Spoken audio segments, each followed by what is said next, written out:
Hey everyone, welcome to Backstage. I am here with the lovely Sibie LaVoz. How you doing, Sibie? I'm good. How are you? Not bad at all. So what have you been up to lately? I have been doing a lot, actually. It's been a very busy year for our family. I'm seeing Sibie LaVoz now. I didn't know who you were. And then I see you getting a little active out here. Yeah. I was in the cut for a while. I have a love-hate relationship with my career. I'll come in there and be like, oh, I love music, recording and do all that. And then I'll be like, I'm done. And you won't hear from me for months. And then I'll just resurface. Why is that? I don't know. It really is a love-hate relationship. There's a lot that goes into doing what you love for a living. Mm-hmm. Like it's very different. You have a 9 to 5 and that's comfort, that's security. Right. It's easy. You don't have to think, you just have to go do your job and go home.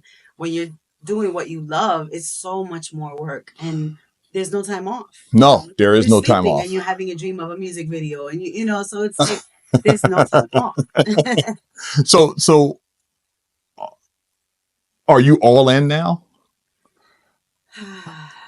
Yeah, I have commitment issues, Mike. That's why I'm still engaged. I have not gotten married yet. I have commitment issues. No, I'm in. I don't want to say all in because again, I have commitment issues. Right. But yeah, I definitely am. I'm definitely working on music again. I've been performing a lot more than before. So yeah. Okay. Because up until now, I'd heard your name a few times, but I didn't relate it to music. Right. I had heard your name because some of the things I see you post on Facebook, we're friends on Facebook. So but I never associated it with music. Yeah. So I didn't know until. I actually like hearing that because I feel like everywhere I go is just, oh, Sibie LaVoz, sing, and it's just like it's refreshing to hear. I didn't even know you sang. I'm like, really? Yeah, I didn't know you. The first time I heard your voice was your manager Jelani sent over some of your music to myself, and I'm sitting in the living room and I'm listening to it, and my wife says, "Who's that?" I says, "That's this new art." I said new artist because I didn't know, so I said it's new artist Sibie LaVoz. He said, I like her sound. Mm-hmm. And I said, oh, wow. So she's a real soulful R&B sound. Beautiful voice. Thank you. And then I was sitting in a room and I turned on another one that he sent me, you saying the national anthem. Mm. Talk about knock it out of the park. Yeah, that one was big. Knocked it right out of the park. Knocked it right out of the park. So now I'm a fan. Thank you. So now I'm a fan. I love your music. So it's great to have you here. And thanks once again. Thanks again for coming through. Thank you for having me. It's great. So let's trace things back a little bit because I always like to uncover how the artist became the artist. Okay. Where are you from? I'm originally from Brooklyn, New York. Hey. How long were you in Brooklyn for? I was born and raised in Brooklyn. I didn't leave till I was about 24. So a good part of your life was spent in Brooklyn. First part of my life was in Brooklyn. Okay. And then we came up to upstate. I was married already at that point. So we came to upstate to, have a better life. Well, I don't want to talk about marriage right now. I want to talk about Sibie LaVoz, the kid. Let's talk about Sibie, the kid. What was she like? The kid was rambunctious, full of light, very silly, laughed at funerals, couldn't help it. Like, that's the kind of kid that I always was. And I'm still very much like that to this day. Okay. Yeah. And growing up how many brothers and sisters? I have 2 brothers and a sister, a half sister. Okay. And what was family life like for you? Family life was beautiful for us. I mean, we were raised in the church, so it was very strict household. That's where you got that voice from. That's where it came from. Lord. So you get it. So you were raised in the church. It was very, very strict household. We were in the pastoral family. My grandparents were the pastors. Okay. So but it was just a lot of life, a lot of happiness. Lots of music. Our whole family is musically inclined. Oh, okay. I'm the only one that only sings. Everyone else sings and plays multiple instruments. Okay. And I'm like, I'll just hold this. This is what I play. I'll give you this. Yeah, this is what I play. This is all I got for you. Wow. So as long as you can remember, then music has been a part of your life. Yes, my whole life. Wow. My mom said that I would hum myself to sleep as a baby. Before I even could talk, I would just hum. And then fall asleep. Yeah. Wow. Yeah, weird, right? Actually, it makes a lot of sense to me, actually, because I know a little bit more about your life now as we've talked more. Yeah. So it makes a lot of sense to me Yeah. now. So I've self-soothed since I Yes. was a child. Yes. So, growing up as a child, you the youngest or the middle? I'm the eldest. You are the I eldest. am the eldest. I'm the mom. What's that like? It's a lot. It's a lot because you grow up knowing that there's a certain responsibility on you that the other siblings and cousins and nephews don't Yes. have. Now that added pressure. Yeah, absolutely. On top of pressure from being like the pastor's kid in church. Yeah, I mean, as a kid, walk immaculate. yeah, as a kid, I mean that's a boatload of pressure on someone to It was be a the lot. pastor's kid. It was a lot, but I pushed the envelope every single time. I would go on the pulpit, run back and forth, drink my bottle, kick my feet up in the air, throw my sneakers. Like I was a mess. Okay. Yeah, my mom would be like, get Okay, so typical pastor's child, bad. Exactly. No, like little bratty kid. Yep. So, so you're singing in the church, and I assume it's being well received. Yeah. What you're doing in the church, and you're growing up a teenager. That's is that difficult? And in New York City, in the public school system, and the religion, and is that? It was difficult because I didn't go to prom or any of those things because Right. it was all considered Right. not church like environment. So I couldn't go to any of those things and experience any of those things. I didn't go to the movies with my friends. I didn't do things like that. So a lot of times I was missing out with my friends, my secular friends, Right. if you will. I like that, secular friends. Yeah, secular friends, if you will. But my church friends and my church family, like we always were doing stuff, and I mean like big things. Like we were on TV, on Okay. Telemundo, Spanish TV. Mm-hmm. Our choir was there. I was part of like a 9-part female mariachi band, and we toured and sang there too. So we were always doing these like incredible things that the average kid was not experiencing.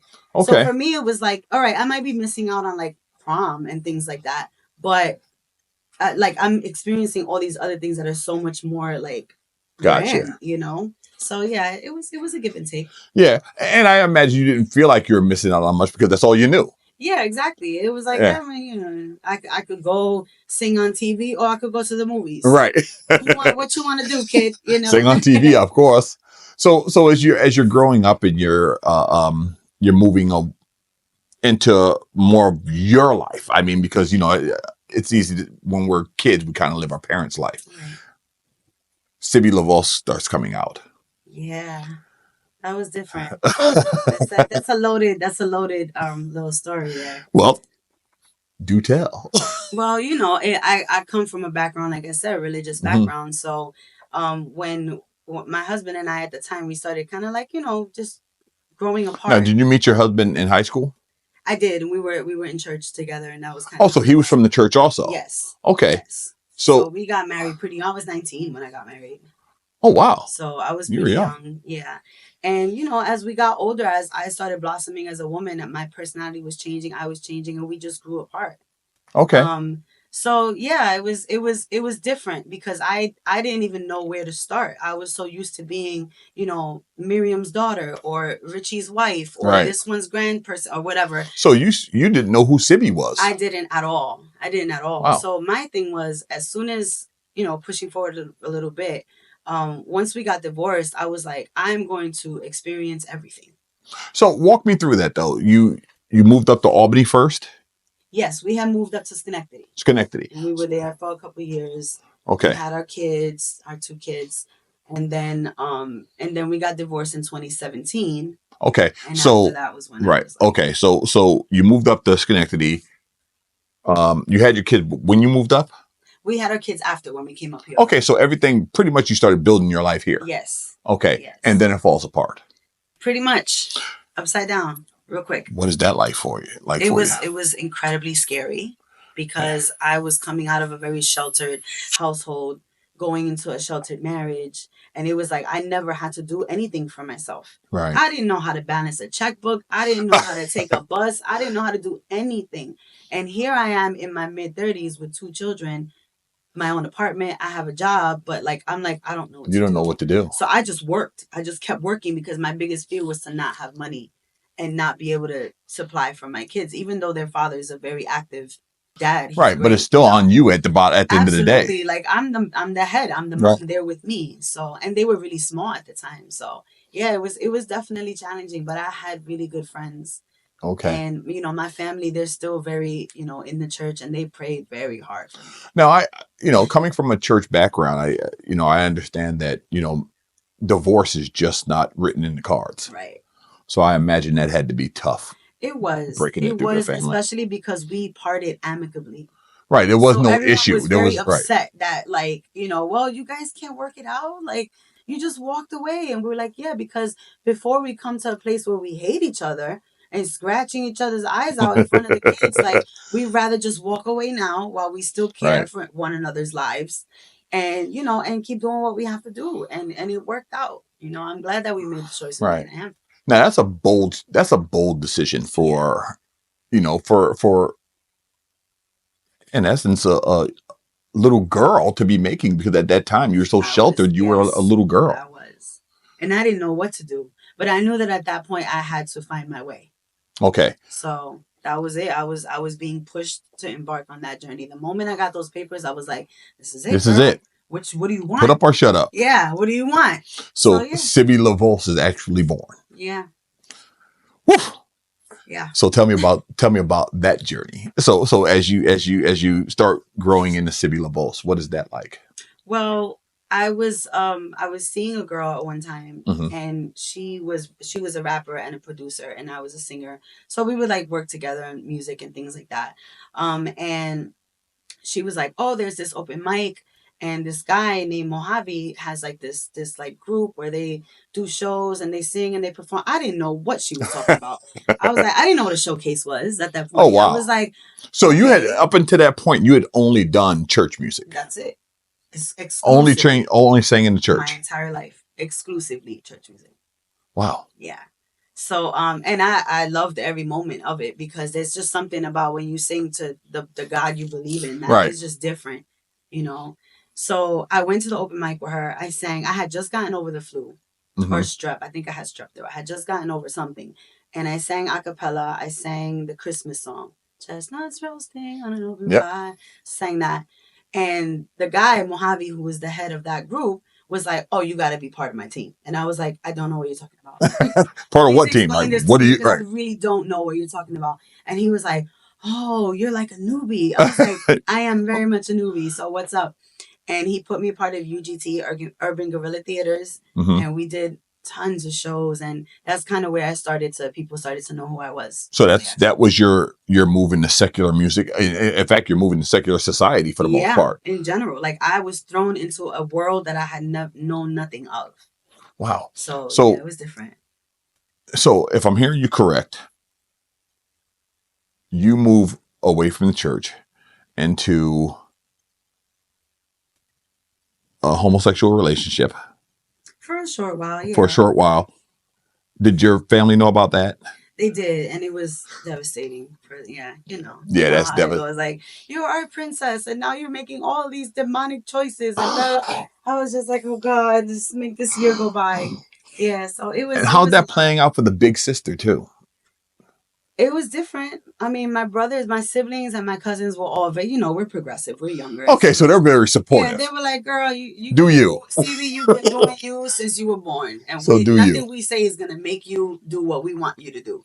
So we love you, we support you, But the elders were, Right. Now also, you're not only did you move there, but then you moved into secular music. Yes. So this has got to be like it was brand new water. Brand new waters. Like I was just like, I don't know what to do. So you're fighting a difference. Right. So you're fighting with your family, with your mom and dad, and probably some inner demons. Yeah. And all the time you're moving progressively into more of a secular sound. How are you doing that? I mean, that's a lot happening at one time. It was a lot happening. And I think that my natural instinct was to do like music that was kind of inspirational music, that kind of fell in between church music and secular music, to help me segue into performing secular music. Okay, I like that. Yeah, when you sing in the church, you close your eyes. You're supposed to be humble. It's the gift that God gave you, and you're sharing it with the people and all those things. So you don't really interact with the people. You keep your eyes closed, and Right. you know, that's kind of the structure of how it is when you sing in Right. church. And when you're singing secularly, is a total opposite. They Right. want you to connect. They want to see Have your to eyes. connect. They want to Yes. talk to you. They want to, you know, see you take your shoes off and be like, guys, I'm having I'm a gonna rough get day. down. Yeah, you know, like having a hard day. We're gonna sing this out. You know what I'm saying? Exactly. So yeah, it was definitely a process, but I enjoyed it. It was different. Yeah, I mean, you know, and you know, having kids on top of that while you're going through that, that had to be It just was a lot. It was a lot. I remember a couple of times I had to take the kids with me to gigs because I didn't have a sitter. So like my son, who was like maybe like 4 around there, so he still had his pacifier. He would come and sit at my feet, kicking his feet with his pacifier while I'm singing, and you're and everyone's performing. like, "Oh!" And I'm like, "Oh my god!" And I'm like, "Guys, I'm sorry. It's one of those struggling artist moments where my babies are here. The waitress is watching my daughter color over Oh, there, geez. you know." And but it was moments like that that showed me that the people like that. They wanted It's to genuine. see the mess, and Yeah. it's relatable. You Yeah, know? something about a mess, someone's life Makes people feel comfortable. makes people feel Like, oh, comfortable I'm because not doing she's so like bad. me. Right. She's like me. I go through the same shit, so she's like me. So this is actually amazing in that you're making all these moves at once. You know, normally the way they progressively move into an area. I mean, they take on one thing, then they conquer, take on another, and take on another. Is that the way you're built? Just to the hell with it. This is it. This is it. I am definitely built that way. And I'm starting to notice that now, because even now you just said that I was tackling all of that at once. And I'm like, wow, I really was tackling a lot at once. And yeah, I definitely had a streak of about 3 years where I just drank and drank and drank. And I Okay. don't have a lot of recollection of that time. Okay. Because mental health was Oh, like, things are it was coming a lot. apart. Yeah, it things was are a coming lot. apart. I mean, you know, for a person with no mental health issues, that's a lot. Yeah. That will make some mental health issues. Right. So, you know, it doesn't surprise me that you took up drinking or whatever and just pounding away because, you know, Lots of hospital visits, hospital stays. Yeah. Like it was a time. So how did you start putting yourself back together again? I was in a really bad accident in 2019. Okay. And I died for a little bit. Went to that's a whole like experience in itself. Yes. And when I came back and realized that I made it and I was alive, or I got another chance, so I was like, you don't want me up there either? Come on. You ain't ready for me yet? You don't think I've been through enough? Like, just let me stay. You know, so, but I think that was where everything changed for me, because I just saw life differently. After that, I was like, I cannot believe that I was wasting time worrying about things that didn't matter and not giving enough energy to the things that did matter. Explain that to me. Just like, you know, I think when you're an artist, you worry a lot about image, you worry a lot about your brand, and, you know, I don't want to be associated with this or with that or whatever, so that, you know, and you worry a lot about those things, and you start to like put the things that are important on the back end, like, you know, spending time with your kids, and even self stuff, you know, go on and get your nails done and just have a day of just me, you know. And I didn't do any of those things. I was like very neglectful of all of that. Okay. And so as you start putting things back together, you start taking care of yourself. Yeah. I started taking care of myself. I take like these lavish bubble baths with milk and all kinds of shit. It's one. Yeah, I saw the single cover. Yes, exactly. Lavish bubble baths, a glass of wine, a nice blunt, and just relaxing and thanking God for peace, for my home, for my electricity, and just all of those things were the things that came to light for me after that accident. Okay. So the accident was very traumatic, and I'm still suffering from it, from the aftershocks of it. But I'm grateful for that, because it was a life-changing experience for sure. Yeah, oftentimes it takes a traumatic experience to deal with, you know, a funk that we're in. Yes. You know, sometimes we can go along that funk for a long time until something happens to knock us out, it jolts us out of it. Mm-hmm. And that was your jolt. Yeah, it definitely was. So it changed everything. Everything just became beautiful again. I was like, oh my God, I'm alive. Life is beautiful. Well, now it's starting to make some sense, because, you know, there's a power in your voice. Yeah. That anyone who's heard you sing can hear it. There's a power in your voice. That power is from your soul, and that's where it comes from, and that's what you've been through.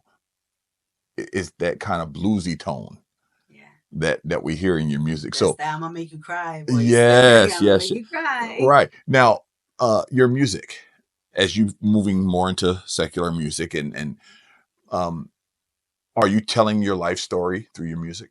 I do. I try not to get too in depth because I'm a writer by nature. So like I want to tell the whole story in a 2-minute song, and you got to be realistic and not So I try to write music that is relatable, so that when they ask me about the songs, then I have the story to tell. Okay, I get it. So it's like, yeah, oh, that song is about this, and this is what happened in that situation. So then I'm kind of giving myself content on the back end. Gotcha. So your writing process, tell me how that works. My writing process is a joke. Uh-oh. This is terrible. I don't have a process. The music that I've come up with is just, oh my God, I love that sound. I love that beat, or I love that instrumental. And I just start humming, or my fiance will start humming, and I'll be like, oh, that's good. That's good. All right, let's write. And then that's what happens. So it kind of comes to you in stages. Yeah. I don't have like a regimen. I wish that I did. Because there's so much to well, it say. doesn't fit with the rest of your life, so it doesn't. Nothing about me is regimented, so there's no point. Okay. And so as you're starting to put your music into your song and your words, and I imagine still trying to put your life back together with your family, with your mom and dad. How's that coming together? That has come along. It's come a long way, and I'm very thankful for that. I think the accident too, it kind of like it readjusted everyone. Yeah, they were like, oh my God, we almost lost her, So, and the things that I felt were petty, that were strong for them, they kind of decided we're just gonna leave that alone. Like, let's just be happy that she's back and she's okay, and the kids are okay, and she seems at peace. So it's been a blessing, and I'm glad that now I'm in a place where I'm just like, I can't wait to go to Florida. I miss my mom and dad. We're in Florida. They're in Orlando. Okay. Orlando, you know that. Yes. My brother lives down in Tampa. Nice. And then I have one in St. Augustine also. Yeah, we have family all over Florida. I'm the only one left here in New York. Everybody else is in Florida. Oh my goodness. So you don't have a process, but you're putting together an album. Yeah. How's that work out? So the album that I'm putting together now is the revamp of my first project, which was an experimental project. It's just a hardcover CD. And I put it together because I wanted to see if people were even interested in hearing me. Like, I'm coming from a different world. Yes. Okay. So the insecurities are different, right? Yes. Like, I'm coming from a whole different world. And I'm like, I don't even know if they want to hear a church singing girl try to tackle, this type of music or whatever. And I get it. Yeah, and it went off really well. So we never put it out to be, distributed. So my fiance had this brilliant idea of just remaking all the songs, and he's like, let's just redo the whole album. And I was like, okay. So that's what we've been doing. We were piecing it together little by little. So that has its own format. Yes. I got you. Yes. That one is not going to be very hard. I just have to put everything down and add some ad-libs and things like that. Okay. And when can we expect that? That I would say next year. Next year sometime. At this point in the year, and this is for me as an artist every year. At this point in the year, around September, I start to slow down incredibly because my family, like both of my children's birthdays are in September. My fiance's birthday's in September. My birthday's in October, and then all the holidays that follow. Right. So for me, the fall and the winter is family time. Gotcha. And the only gigs that I take are the good ones that pay well. Okay. Other than that, I'm home. So let me rework this a little bit. You've done showcases. How do you fit in with a showcase? And the reason why I ask is that it's usually hip hop. Yeah, I know. Yes, I don't fit in, but I make myself fit in. So like I don't fit in, but I'll get up there. And so you're bringing a square peg in a round hole, and everybody's just swallowing it up. They love it. Wow. Yeah, it's crazy because it's like I'll come into the, and it's intimidating because it's like everyone is rapping. There's no vocalist at all. No. And I'm just like, there was one R&B girl here. She sang one song. And Wow. like it would be that type of experience. And then I would just get up there and I'd be like, guys, I'm gonna switch it up on y'all for a little bit. I'm gonna try to make y'all feel something. And once I'm done, we can get back to the hoopla. Cool, cool. And then I would just sing, and it just always, and I say glory to God because I'm a religious woman. Right. So I always believe that God has always had my back, and a gift is a gift, and when And you it's well use it, received. people are Has it gonna been well feel it. received? Yes, So yes, so very even well at received. those Yeah, venues. no, I've had like whole gangsters with humongous chains, like crying at the end of the show, Wow. like, "Girl, you made me cry. That song made me think of my mama." Da da da. And I'm just like, "Okay, sir, Wow. whatever makes you happy," like. And so yeah, it's definitely been good experiences.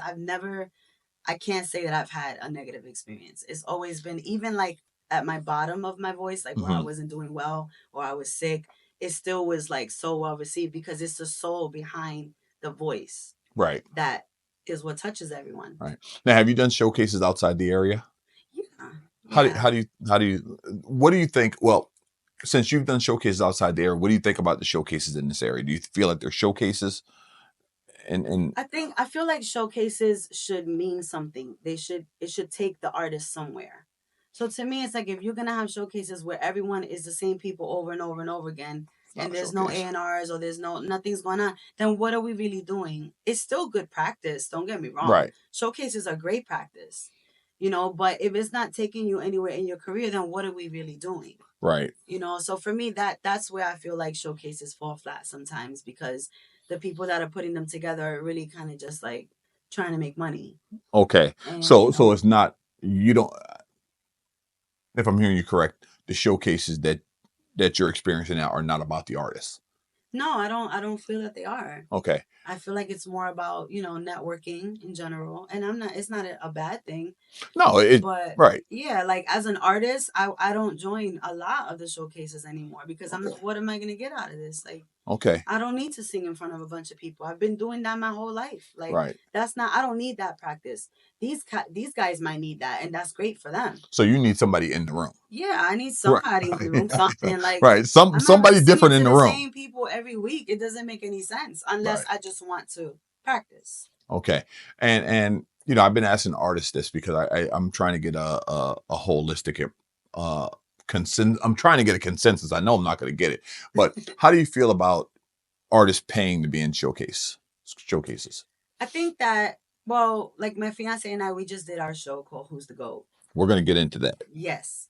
So artists had to pay to perform to compete in our showcase, but there were prizes like Okay. a sit down with Atlantic Records, Sony And you also have distribution. people in the room. Yeah, we have Right. people So in the those are room. different showcases. I mean, Right. those are not, Right. No, this was big. It was a right. big thing. But it could also be as small as, just having Sony distribution. Okay. And that be the one prize. It should be something that helps, even if it's like, oh, a photo shoot with Mark Davis. That's Right. gonna help give them content to push their career forward. Exactly. So that's what I'm saying. There should be something, an incentive for these artists to be paying to perform. I got you. It makes a lot of sense, and I love that. Yeah. I love to hear that, because I'm a firm believer in that. Yeah. People should have some skin in the game. Yeah. You should have to. Yeah, because otherwise it really is just practice, and Right. that's okay too. But like, you don't want to waste time over practicing, and you're Right. not doing anything to push your career forward. Exactly. So let's get into who's the GOAT. First of all, how is this born? Are you a management company also, or how is We this? are a management company. We're just taking it very slow because we're all new to all of this, and we Okay. don't want to make any critical mistakes. Okay. But I am a judge for a local competition that happens every year out here called So You Think You Got Talent. And my friend who's the one that puts that show together, I was talking to her and I was like, Shay, her name is Shay, Brooklyn Shay. Brooklyn Shay. Shout out to Brooklyn Shout Shay. out to Brooklyn Shay and HTM. So I was like, Shay, it would be great if we could have a competition like this for like the B-list artists in the area. Because you can't like be an artist yet or Right. whatever. It has to be like rookie stuff. So I was like, it would be great if we could have like a competition. She's like, so do it. And I was like, what you mean do it? She's like, do it. I was like, I've never done a show like that. And she's like, girl, I will help you. I've done this. And I'm like, you're right. Because she does her show at the Empire State Plaza. It's a very Okay. big show. Okay. She was like, I've done this. I will help you. And I was like, okay. So I talked to my fiance. I was like, I think we should, do this thing. And he was like, I'm totally on board. I've been thinking the same thing. So we put it together, and the first one was amazing. We did the first one in Schenectady. Corey Guns came out from Okay. Money. He came out. And it was just dope. It was such a good night. Packed out the house. We did the part 2, which was in New York City a couple weeks ago. Well, that was another success. I saw Who's the GOAT. The first I saw of it was on the news. Mm-hmm. I'm sitting there watching Who's Right, the GOAT. that was the first one. Right, Who's the GOAT competition in Albany. What the heck is that? Yeah. And and I didn't know who was doing. I didn't know who was sponsoring anything. Then I saw you on Spin the Block. Yeah. And that's when it it connected, right, with Pesh. Right. And it clicked on me. Oh, they're doing that, but who is she? I mean, right. Now it's making more sense. Yeah, I emerged as a party planner after being a singer for so many years. So, what are you finding in doing this? Who's the GOAT? I mean, who won here in Albany? Here in Albany, Devin Rosario, he won. Devin Rosario. Yes. Now, what's the format like for this? What do you mean? Like, you got upstate, Who's the GOAT, downstate, Who's the GOAT? What are you looking for? Oh, yes. And then the third and final leg of the competition will be both GOATs head to head for the state title. Okay. Yeah. So where is that going to be at? That's going to be somewhere up here. Okay. It's just easier to do it. Yeah. Local. And plus the people from the city want to come up here. Okay. So it's better to just they want to grow their fan base. And they want to come up here. Like, they're like, we've done shows in the city or whatever. It's like us going to the city. Yeah, it's big for us going down. Right. So yeah. Now, who won down in the city? Down in the city, I don't remember her name. She goes by T Money. Okay. And she was dope too. Tore it up. Yeah, it's just, I was like, wow, so many talented people. So this has been a big success. It has been. And I'm like surprised, if you could tell. I'm like, it has been. So we will be seeing Who's the GOAT too. Yeah, I think so. Okay. I hope so. That's good. Yeah. Now, any more stuff like that in the works?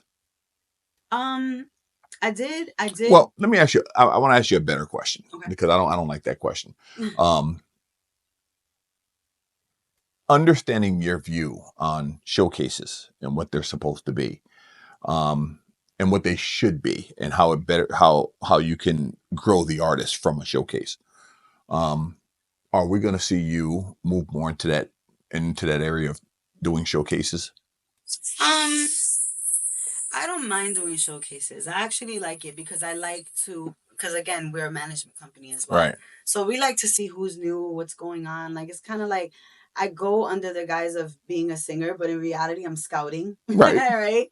So yeah, I like doing showcases, but I'm very particular with which showcases I do, because I don't want to waste my time. Well, I mean, right now in the area, there's MBB World, there's Justin Conyers is doing things now. Yeah. And there's Freedom Stratton doing things now on that showcase party thing. Justin and Freedom, I know very well, and I support them wholeheartedly. Okay. Like, they're awesome. Yeah, they're awesome. Yeah, I had MBB World in here, and he's a good guy. I like him. I like him. Yeah. Then again, I don't know these kids, but I like all of them. Yeah. I like to see any young kids pouring energy. At least off the streets, right? Yeah, off the streets, pouring energy into something. And they got their own and external and internal beef going right now for whatever. I don't understand it, but typical kids, exactly. Can't get, yes. And I'd like to see a more something for the R&B people. Yeah, I agree. Because I agree. Because right now these parties are being thrown, these showcases are being thrown. And I see them on the internet. I'm like, I'm not going to that shit. Right. That's what I'm saying. And it's just like, they're so much younger. Like, right. And that's not a bad thing, but I'm like, I don't belong there. Right. I'm exactly. Like, I'm too older. That's exactly what I don't. Reezy invited me to come out and film his thing. And I said, and I was like, oh yeah, I'll come out. And then I saw it online. I'm like, whoa, I'm not. Like, that's not appropriate. That's not my look. I don't think it looks right. Right. Yeah. That's not my look. That's not my feel, and that's not somewhere I'm going to go with my wife and sit down and watch a show. Right. But, something with some R&B singers, that would get my attention. Yeah. Well, Nafisha and John Jams. Yep. They're doing Friday night speakeasies, and they just did one this past Friday, and I went and there was me, and I think 4 other singers, amazing singers, which are I know them very well. Sibie LaVoz sang. I know. See that we just did an interview with her. Sang. Tazi just did an interview with Tazi. Yep, Nafisha's daughter. Yes, Anaya, yep. She sang. Anaya just did an interview with her.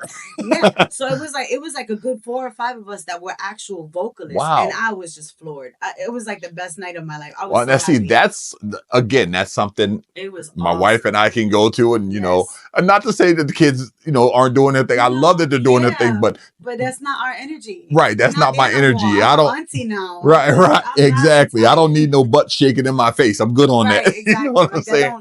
Right. I'm a different age group. Right. So I definitely love that. So Nafisha did send me something about that, but I just when I don't know. Friday, go. That is, you're gonna enjoy that, and that's something you take your wife to. Y'all could chill in there. It's very nice. I like that. I had a great time. I love that. And I never stayed till the end of anything because I have an anxiety disorder. So after I'm done singing, I'm like, we got about 10 minutes. Okay, so I'm out of here. Right. We got about 10 minutes. I gotta go. Okay. So I'm just putting that out there to you. I would love to see showcases with singers, R&B singers, something that we can go to and jam to, and because I love new artists. I love finding new artists in the area. I have a whole track on my Apple Music of nothing but local artists, right? And I love that stuff. So that's something that I'm just putting it out there. Okay, all right, I'm listening. Just understand there is a big group for that out here. Yeah. So we'd love to see something like that. No, we do. We need more grown and sexy situations. Yes. For adults, yes. So, so what's next for you? Next for me, on a personal and professional. Okay.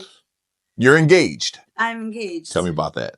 We met during COVID, which is right before COVID hit. We didn't really know what was happening yet, but we met like a couple of weeks before COVID hit, and then it hit, and we were like, "Oh my God, what is happening to the world?"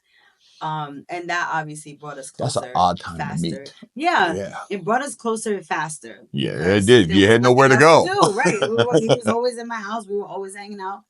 And, our families meshed together really well. The kids meshed together really well. And it's just been a beautiful, love story. It really has. It's been like a testimony, if you will, that this type of love still exists. Wow. That's amazing to hear. And it's really especially because I figure anything that started right before COVID didn't last much. Ended during COVID. Right. And it's true. That's true for a lot. Yeah, because most of the people I know who met somebody right before COVID, that was over in a hurry. Yeah, no. Because it was a difficult time for most of us because, like me, I had been married for years before COVID. I mean, I got married when I was 22. I'm 57 now, so do the math. I don't know how long it is, and we've been together since she was 15 and I was 16. Wow. So we've been together forever. That's beautiful. And COVID strained our shit. Yeah. You know what I'm saying? It was a make or break situation for everybody. Yeah, you were just sitting at home with each other and it was just like the walls moving in. So it didn't surprise me that anything that started there ended during. So just that's a testament to you guys that maybe you guys were made for each other. I mean, for that to work like that. It's been a beautiful thing. And it was like, I'm very skeptical. And I was very kind of like, just very open about myself, about my sexuality. That's how I've always been. I'm just an open person. Right. And he just, I don't know, like all these things would happen that would like solidify, you guys are supposed to be together. And I would be like, really? Okay. Really? Okay. Are you sure, God? So like one time he was like, oh, let's go hang out at this parking garage that I love to hang out all the way in Albany, all the way at the very top. So we go to the very top of the parking garage. He puts on Chris Brown, Back to Love. And he starts dancing because he dances. Okay. So he starts dancing and I'm like, oh shit. So I'm leaning on the hood of the car with my leather jacket, smoking my blunt, and it starts drizzling. The lightest, most beautiful drizzle. And he's flipping and there's water. Like a whole music video. I was like, what the hell is happening right now? Those moments. And it was just like all these magical, beautiful moments that made us realize that this was happening because we were together. That's Yeah, beautiful. so it's That's been a blessing.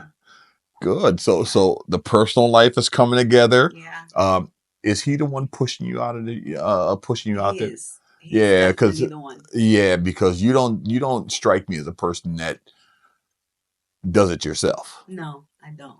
I'm very bad at like self marketing. I'm terrible at that. I'm like, oh yeah, I do sing. Yeah, I sing, here and there. He'd be like, no, no. She She sings. I'd be sang like, all sang. right, all right, I get embarrassed. Yeah. Well, when I was talking, because I was talking to him before I actually talked to you, I was talking to Jelani before I actually talked to you, and um, it's funny how you end up on stage at places. Yeah, random places. I'm like, babe, please. I'll be on my phone and there's like, oh, intermission. And he'll disappear. And I'm like, oh my God, where did he go? Where did he go? Because I already know he's up to something. And then he'll be like, oh, they told me you want to sing with the band. I was like, hell yeah, I want to sing with the band.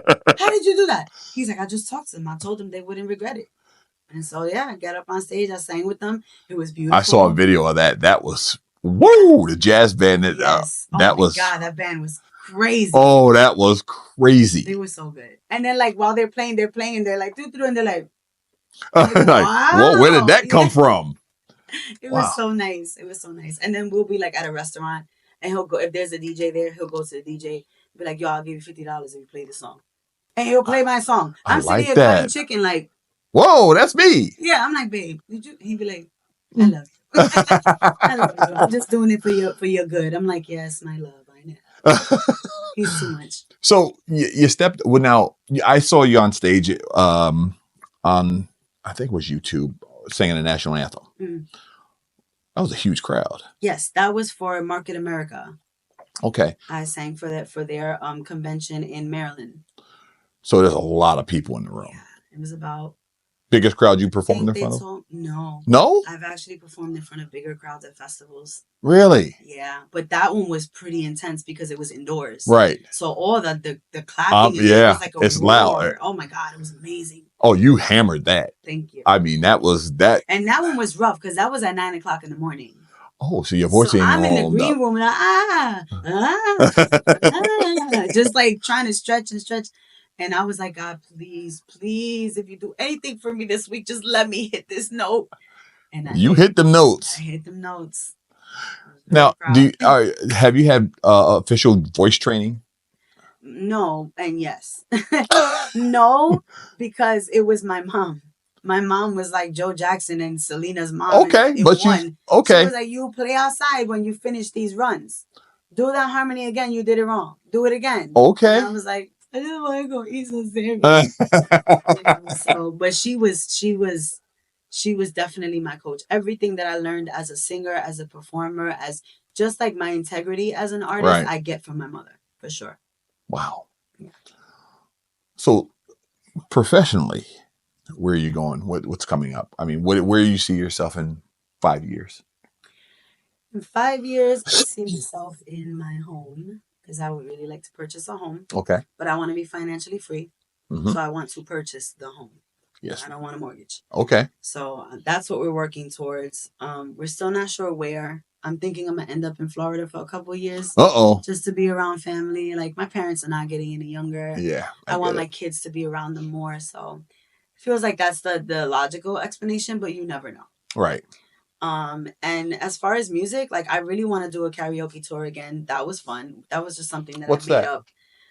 We went to like different cities and found different karaoke bars that were having open mics and